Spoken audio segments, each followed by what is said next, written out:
Un type au comptoir observait Paul à la dérobée. Il finit par lui demander si par hasard il n'était pas romancier. Non, vous devez confondre, répondit Lerner. L'était-il encore? La question était sans fond. Depuis son dernier livre, il n'avait pas écrit une ligne et rien ne semblait vouloir se profiler. Du reste, personne ne semblait attendre encore quelque chose de lui.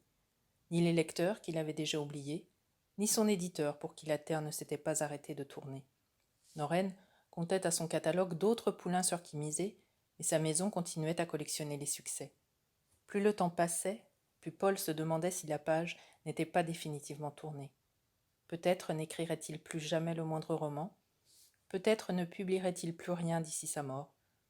Quand il s'en ouvrait à Sarah, elle haussait les épaules, comme si la perspective de le voir se retirer du jeu ne la perturbait pas. Il avait longtemps gagné sa vie avec ses romans, ce n'était plus le cas. Qu'il arrête et se consacre à un autre métier ne constituait pas un drame. Il ne serait pas le premier ni le dernier à devoir se reconvertir.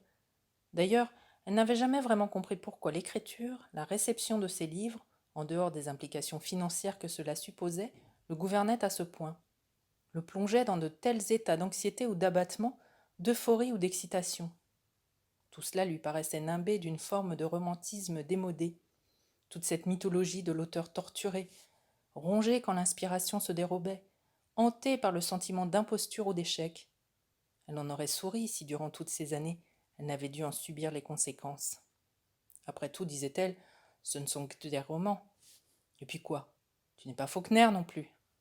Bien sûr, Paul ne l'était pas et ne le serait jamais. Mais tout de même, quelque chose dans ce discours, venant de quelqu'un qui vouait sa vie à enseigner les lettres à des lycéens rétifs, ne manquait pas de le troubler.